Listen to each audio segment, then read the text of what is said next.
buenas tardes, señoras y señores. Bienvenidos al atardecer de este viernes, día 5 de abril de 2024. Hoy es un día en el que tampoco podemos dejar de contarles al inicio de este programa la ofensiva del Partido Socialista y del Gobierno, son tanto partes de la misma realidad, contra Isabel Díaz Ayuso. Bueno, en este caso concreto no sé si la ofensiva es o no es del Gobierno. Lo que sí que les puedo contar es que la noticia, para mí, más destacada del día, el propio Partido Popular, el propio entorno de Isabel Díaz Ayuso, quiere vincularlo con la ofensiva del Gobierno. Se ha difundido un WhatsApp. Ahora, en el mundo en el que vivimos, todo lo importante desde el punto de vista informativo se distribuye siempre a través de WhatsApp o a través de Twitter, ¿no? Y entonces el entorno de Isabel Díaz Ayuso ha hecho llegar un WhatsApp hoy, más o menos a las 12 del mediodía, que dice lo siguiente. Se lo voy a leer, no es largo, pero creo que contextualiza muy bien la noticia que les voy a contar a continuación. Dice: hackeo de los emails del bufete que lleva la defensa de Alberto González. Ya saben que Alberto González es el novio, la pareja de Isabel Díaz Ayuso. Los ordenadores del penalista y el fiscalista que llevan la defensa penal y la inspección fiscal de Alberto González fueron hackeados en la tarde del martes 2 de abril para hacerse con los emails cruzados con su cliente. Comprobado por perito informático, el sistema de entrada en los sistemas es muy sofisticado y solo está al alcance de los estados, dice este email. De tal manera que tenemos que llegar necesariamente a la conclusión de que desde el entorno de Isabel Díaz Ayuso se nos están diciendo: han hackeado el email del novio de Ayuso, quieren información privilegiada a propósito de su, digamos, correspondencia con su abogado, y el hackeo es tan sofisticado que solo está al alcance de los estados. Por tanto, deberíamos pensar que el gobierno está detrás. Mejor dicho, rectifico, deberíamos pensar que el entorno de Ayuso quiere hacernos creer que el gobierno está detrás. Hasta qué punto eso es verdad o no, no lo sé, pero desde luego esta es una noticia que refleja hasta qué punto un día más Isabel Díaz Ayuso sigue siendo la protagonista principal de la crónica informativa de este viernes. Más detalles, Paloma Cuevas. Sí, alrededor de las 12:30 del mediodía hemos conocido que el abogado del novio de Isabel Díaz Ayuso ha interpuesto una denuncia por un supuesto hackeo de los ordenadores de su despacho y del asesor fiscalista. Los hechos habrían sucedido el pasado martes 2 de abril por la tarde y el objetivo de este hackeo habría sido hacerse con los correos intercambiados entre Alberto González y su abogado. Según consta en la denuncia a la que hemos tenido acceso, el abogado considera que los hechos denunciados son constitutivos al menos de un delito de revelación de secretos y que afecta al derecho a la intimidad, a la protección de datos de carácter personal y el derecho a la defensa. Además, en la denuncia se asegura que han pedido ayuda a Microsoft para que les facilite toda la información que puedan tener sobre lo ocurrido. Esta denuncia, hay que recordar que se produce tan solo 2 días después de que la pareja de Isabel Díaz Ayuso presentara una querella ante el Tribunal Superior de Justicia de Madrid contra el fiscal jefe de Madrid por presunta revelación de secretos tras la difusión de una nota informativa en la que se hacía eco del cruce de correos entre el abogado y el fiscal en la causa abierta a Alberto González por presunto fraude fiscal. Bueno, como se ha presentado la denuncia, yo quiero pensar que la justicia a partir de ahora se pondrá a trabajar y sabremos qué es lo que hay detrás de este hackeo. Es sorprendente, yo no creo que en este momento tengamos suficientes indicios para pensar que efectivamente el gobierno está detrás de este asunto, pero vuelvo a repetir, si se abre una investigación judicial ya veremos hasta dónde nos lleva. Esta es la parte, digamos, informativa, en el sentido de que esto que les acabamos de contar es un hecho relevante, un hecho que ha ocurrido. A partir de ahí sigue siendo Isabel Díaz Ayuso protagonista de la actualidad, pero ya en lo que podríamos denominar el territorio del periodismo declarativo. No hay día en el que no carguen los representantes del Partido Socialista o del Gobierno contra Isabel Díaz Ayuso, y hoy no es una excepción. Es muy curioso porque hoy quien se ha querido llevar la palma en cuanto a la agresividad de las declaraciones es el delegado del Gobierno en Madrid, que se llama Francisco Martín. Es verdad que el delegado del Gobierno es un hombre de confianza del Gobierno, por eso se llama delegado del Gobierno, pero claro, ocupa un puesto institucional. O sea, lo lógico, lo razonable sería pensar que una persona que tiene ese enclave institucional pues se corta un pelo a la hora de hacer declaraciones, sobre todo cuando se hace referencia a la presidenta de una comunidad autónoma que es presidenta gracias al apoyo mayoritario en las urnas de los ciudadanos que han votado en la Comunidad madrileña. Pero parece que Francisco Martín no está por la labor de mantener ningún tipo de neutralidad institucional, todo lo contrario. Hoy, fíjense, ha pedido con todo descaro la dimisión fulminante de Isabel Díaz Ayuso. Claro que la señora Ayuso tiene que presentar su dimisión por mentir, por avalar amenazas e insultos a los medios de comunicación y por obstaculizar la fiscalización de la contratación a uno de los mayores adjudicatarios de la Comunidad de Madrid y principal cliente de su pareja. Claro que debe dimitir inmediatamente por ello. Y no contento con haber cargado contra Isabel Díaz Ayuso, ya puestos a tener, digamos, cierto protagonismo informativo, digo, pues mire, ya que ha arremetido contra Isabel Díaz Ayuso, subamos un peldaño más en esa escalada de agresividad y carguemos directamente contra todo el Partido Popular. El problema de esta comunidad no es solo Ayuso.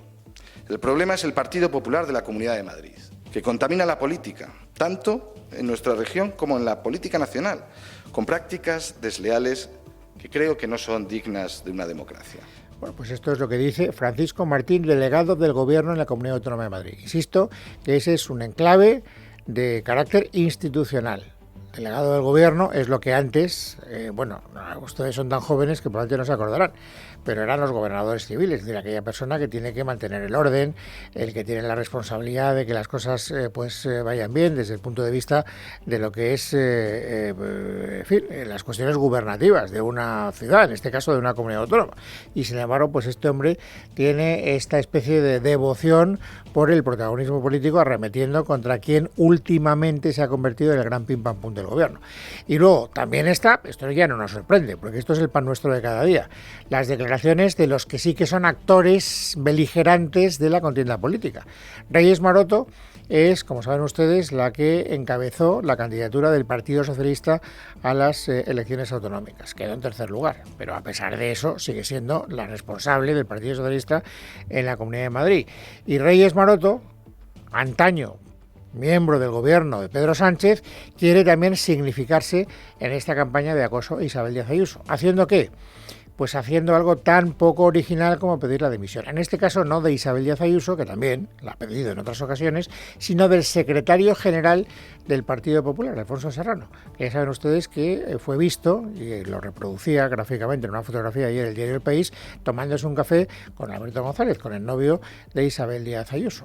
El propio Serrano hizo unas declaraciones irónicas, arremetiendo contra todo lo que se movía en el ámbito del PSOE, y eso es lo que ha llevado a Reyes Maroto a pedir también fulminantemente su dimisión.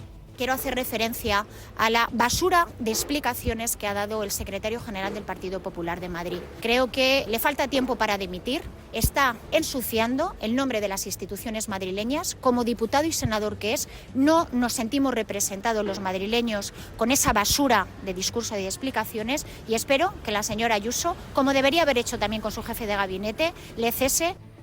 Bueno, esto es lo que dicen los representantes de un lado del arco parlamentario, es decir, el lado socialista, quienes están arremetiendo contra Isabel Díaz Ayuso. Ya me han oído decir estos días anteriores que en esta batalla pues hay como una partida de ping-pong, ¿no? Es decir, por una parte atacan desde el Partido Socialista a Isabel Díaz Ayuso, y el Partido Popular, aunque es verdad que con menos vehemencia, también ataca a la mujer del presidente del gobierno. Si tú atacas a Ayuso, yo atacaré a Begoña Gómez. Y hoy ha habido también alusiones por parte, en este caso del Partido Popular, a la mujer del presidente del gobierno.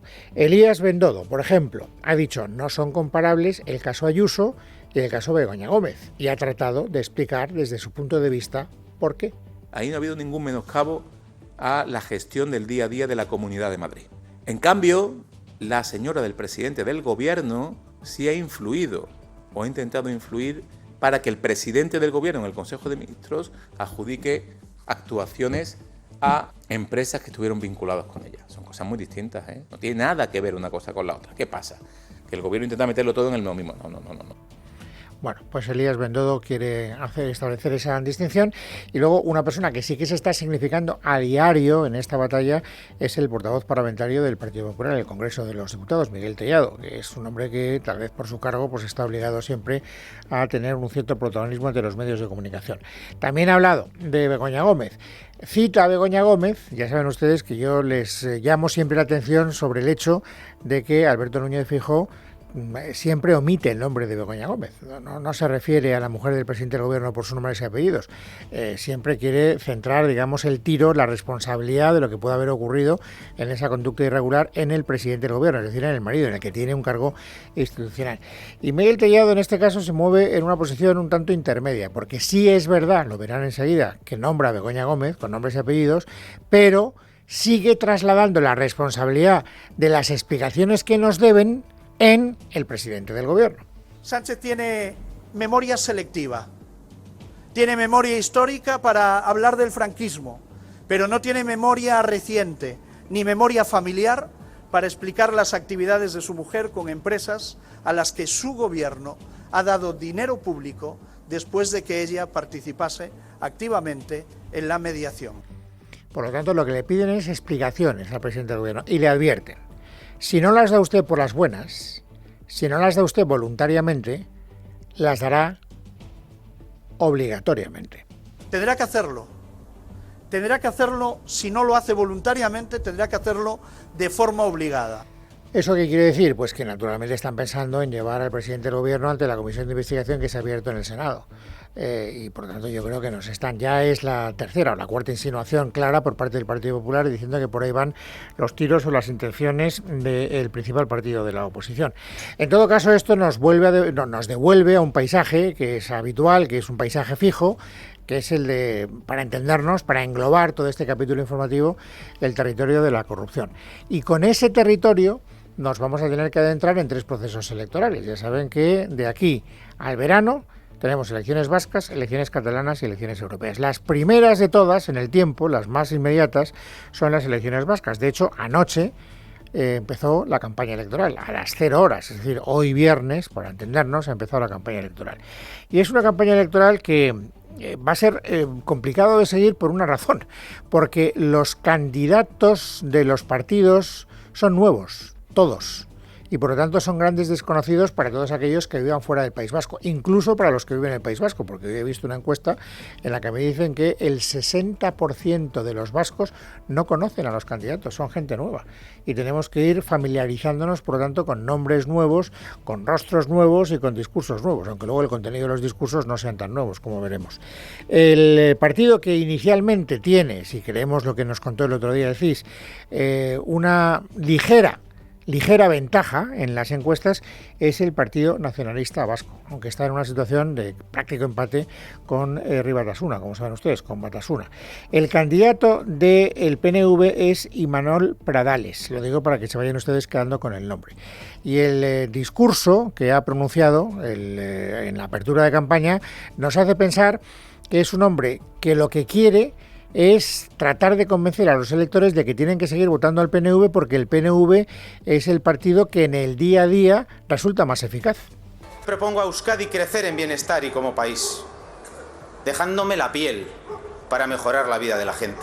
21 de abril debemos elegir entre avanzar o retroceder, entre medidas y soluciones concretas para mejorar Euskadi o una agenda oculta, entre experiencia y capacidad de gestión o riesgo, ocurrencias, incertidumbre.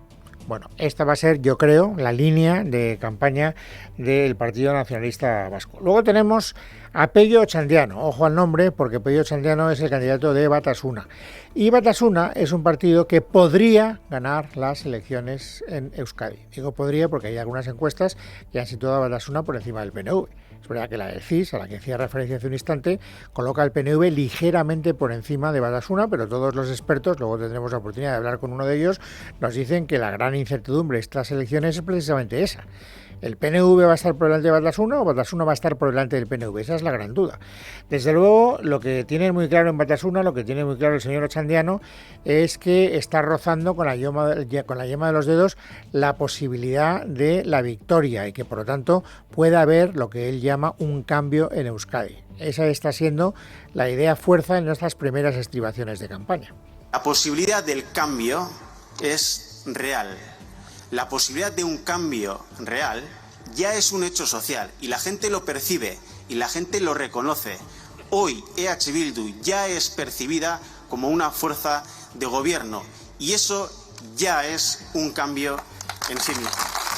Tercer nombre con el que nos tenemos que quedar, Eneko Andueza, candidato del Partido Socialista de Euskadi. El Partido Socialista no va a ser ni primera fuerza ni segunda fuerza, según todos los sondeos, pero puede ocurrir que sea el partido que decida quién gobierna. Porque el que gobierne, el que gane, no va a ganar en ningún caso por mayoría absoluta y va a necesitar el concurso al menos del Partido Socialista de Euskadi.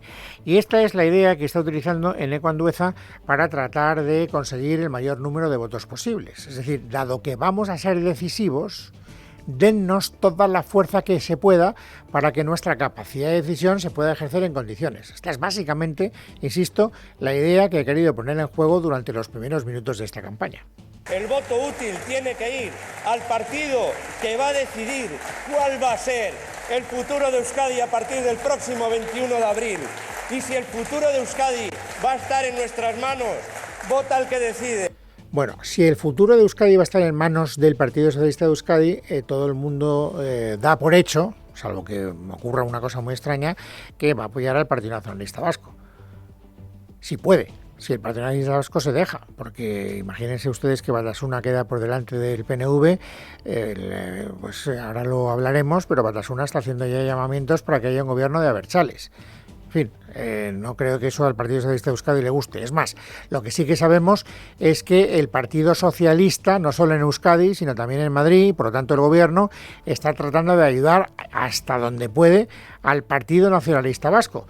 Y en ese sentido está orientando todas sus últimas iniciativas políticas el propio presidente del Gobierno, Rubén Fernández. En Moncloa y en Ferraz no hay dudas, después del 21 de abril hay que apoyar a los de Ortúzar para que se mantengan en el Ejecutivo Vasco y a cambio sigan apoyando a Sánchez en Madrid. Así que para reeditar la actual coalición entre PNVistas y socialistas en el País Vasco, el PSOE se ha fijado en una bolsa de votos que puede perderse, la que está a su izquierda. La división entre Podemos y Sumar amenaza con dejar a los dos fuera del Parlamento Vasco y para evitar que esos votos se pierdan o que basculen hacia Bildu, Sánchez ha decidido acentuar la campaña con medidas muy ideológicas que movilizan a su izquierda, como es la memoria democrática, aprovechando las leyes de concordia que impulsan PP y Vox en Comunidad Valenciana o Castilla y León. Hoy incluso Ferraz mandaba un comunicado a la prensa a la que reprochaba a Feijóo que dijese que estamos ante la peor clase política de los últimos 45 años. El argumentario socialista de este viernes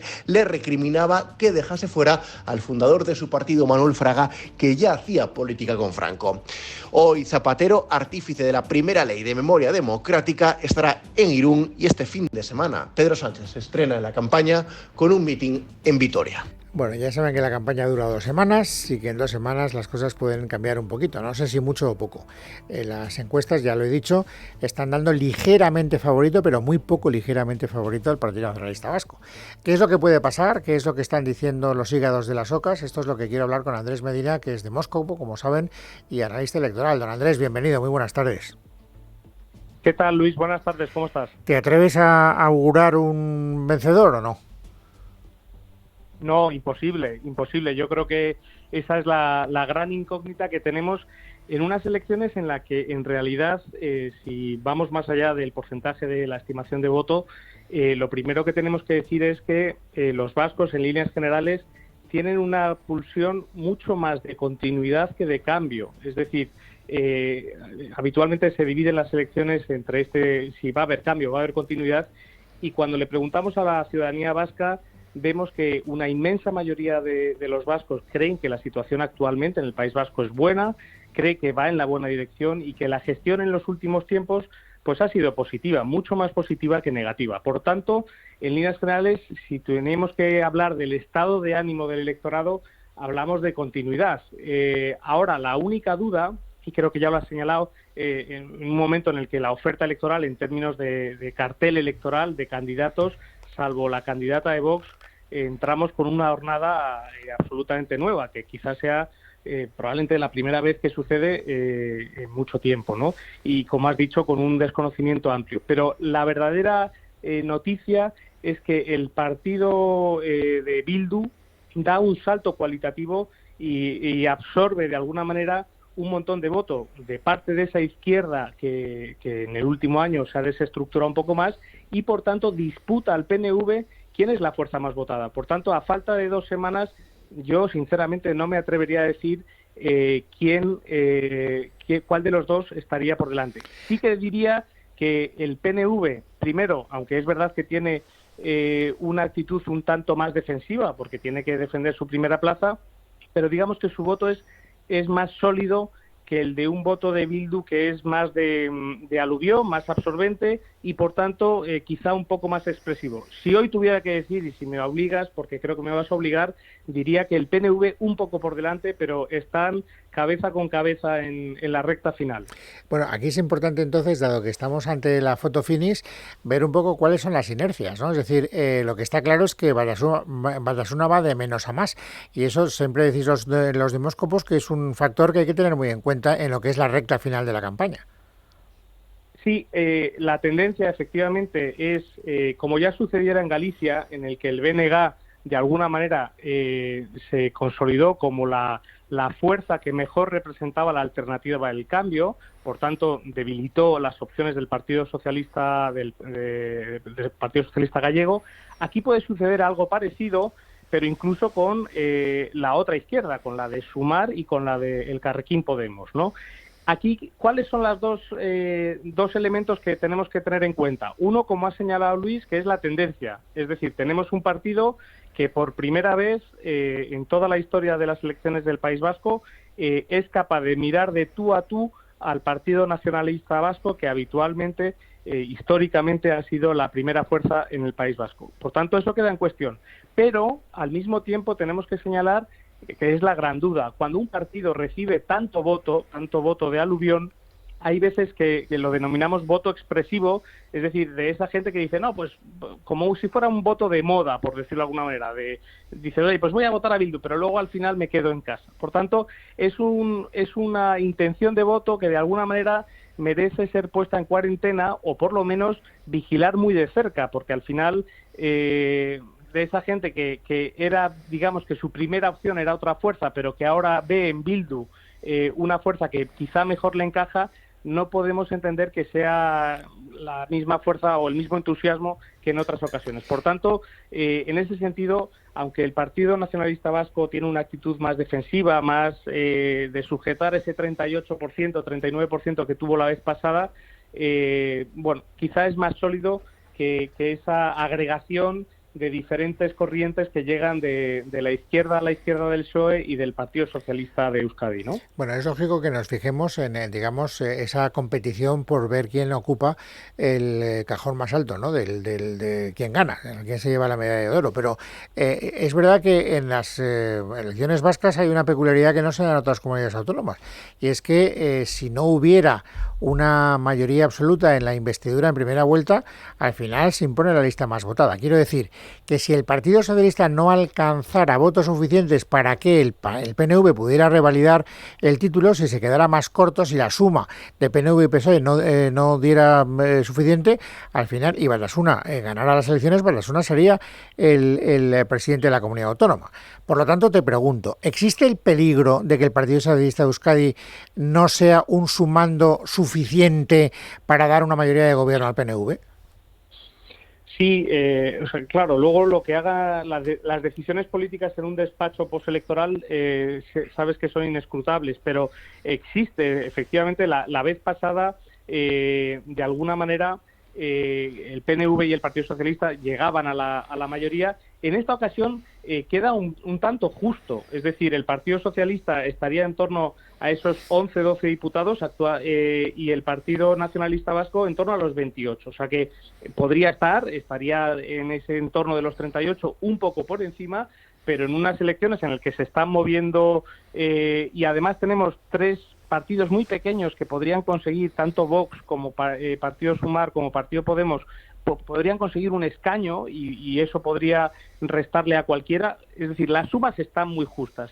La única suma que no está justa es la del PNV y la de Bildu. Es decir, vamos a tener un Parlamento vasco con un máximo de fuerzas nacionalistas independentistas. Es decir, de 75 diputados que tiene el Parlamento vasco, aproximadamente tendrán 56 escaños la suma de PNV y de Bildu. Es el 75% de los escaños en el Parlamento vasco. Y entonces, aquí hay dos cosas que decir. Lo primero es, cómo se ha transformado el Parlamento Vasco en apenas un poco más de una década. Cuando Patxi López fue lehendakari, el partido o el independentismo sumaba 34 diputados. Ahora, como digo, suma más de 20.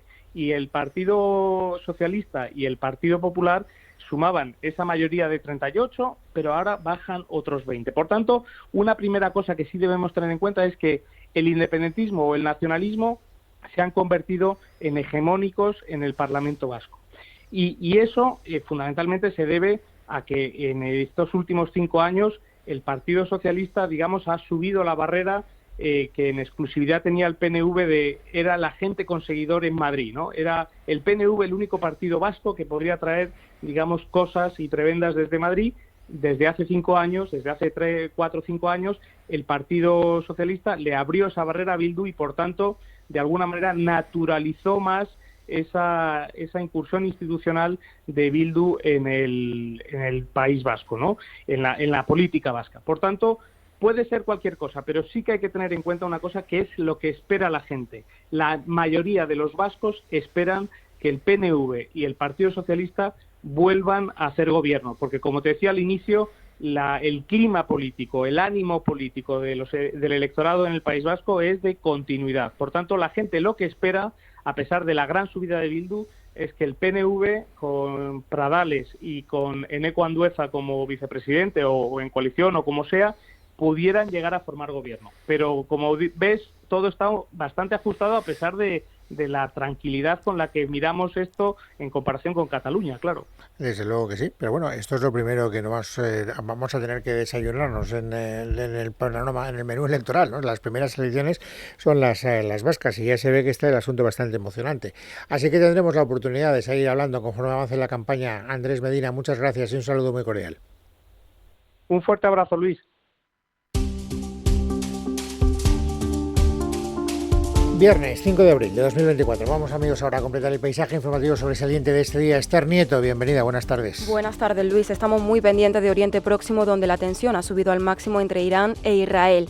Los israelíes están preparados para cualquier escenario posible. Las autoridades han movilizado a más reservistas tras la amenaza del comandante en jefe de la Guardia Revolucionaria de Irán, el general Hossein Salami, que ha afirmado que Israel será enterrada en Gaza como respuesta al ataque a una oficina diplomática iraní, que el pasado lunes se saldó con 7 muertos. Verónica Jorro. Sí, Hossein Salami ha afirmado que Israel será enterrada en Gaza en medio de las tensiones por la muerte de 7 miembros de la Guardia Revolucionaria del régimen iraní en Damasco el pasado lunes. Lo ha dicho durante un discurso con motivo del Día de Al-Quds en favor de la liberación de Palestina. Castigaremos al régimen sionista. Este régimen no puede escapar de sus terribles actos y saben lo que pasará. Ninguna acción quedará sin respuesta. Ha finalizado diciendo que el mensaje de la resistencia es que enterrarán al régimen sionista en Gaza. El llamado Eje de la Resistencia es una alianza informal liderada por Teherán, profundamente anti-israelí y formada por organizaciones terroristas como Hezbollah, los rebeldes hutíes, Hamas y otros grupos. El militar también ha asegurado que ningún poder hegemónico puede golpear a Irán en una aparente alusión a Estados Unidos. Coincidiendo con el Día de Al-Quds, en el que cientos de miles de iraníes han marchado por las calles del país, se ha celebrado en Teherán una ceremonia funeraria por esos 7 guardias revolucionarios que murieron el lunes en un ataque contra el consulado iraní en Damasco. Y por cierto, que tras la dura conversación telefónica que se produjo ayer entre el presidente estadounidense Joe Biden y el primer ministro israelí Benjamin Netanyahu, Israel ha decidido suspender a 2 mandos militares por el ataque del pasado lunes al convoy humanitario en Gaza de la ONG World Central Kitchen del chef José Andrés, que acabó con la vida de 7 trabajadores. Israel ha admitido graves errores de comunicación y ha asegurado que pensaban que en el convoy viajaban 2 terroristas armados del grupo palestino Hamas. Tras la presión de Estados Unidos, Israel también ha anunciado que abrirá 2 corredores humanitarios en el norte de la Franja de Gaza para la entrega directa de asistencia. Y de vuelta a nuestro país, este viernes el Ministerio de Sanidad ha aprobado el borrador del Plan Integral de Prevención y Control del Tabaquismo. Es una norma que busca reducir la presencia de humo en espacios públicos, aunque todavía no se ha especificado cuáles son esos espacios. El texto, además, nació con polémica porque se contemplaba la prohibición de fumar en espacios privados, como por ejemplo dentro del coche en presencia de menores, pero finalmente este punto se ha eliminado. El Ministerio, sin embargo, no ha contado con un consenso autonómico para sacar el borrador adelante. Teresa Fernández.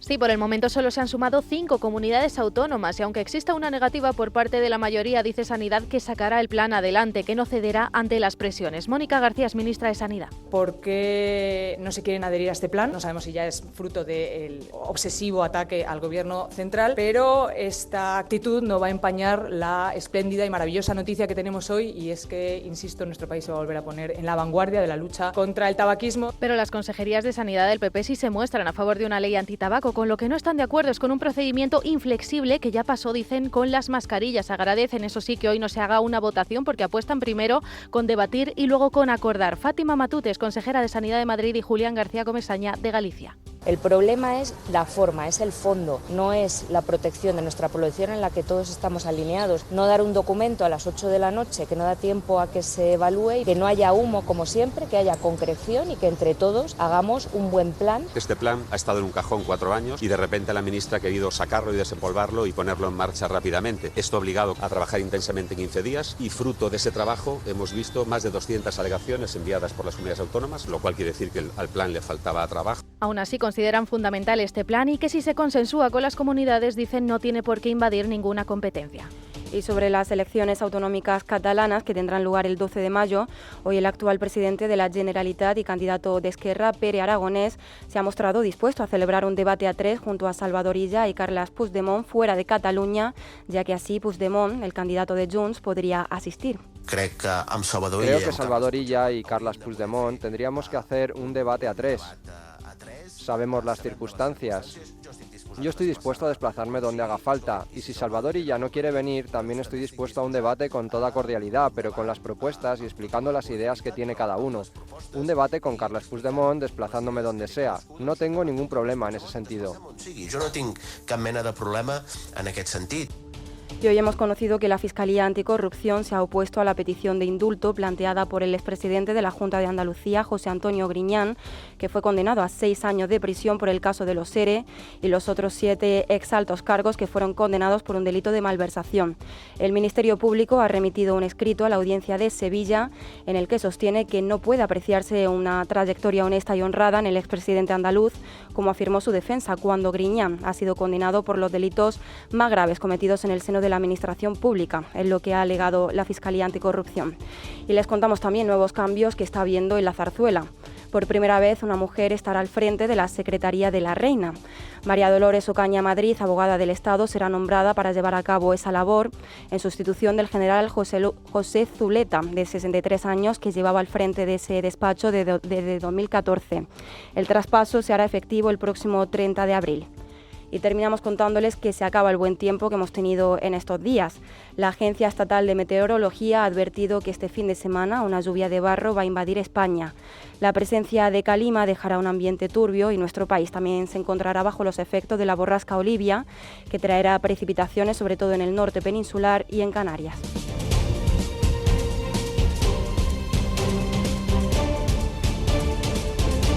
En casa de Herrero, Es Radio.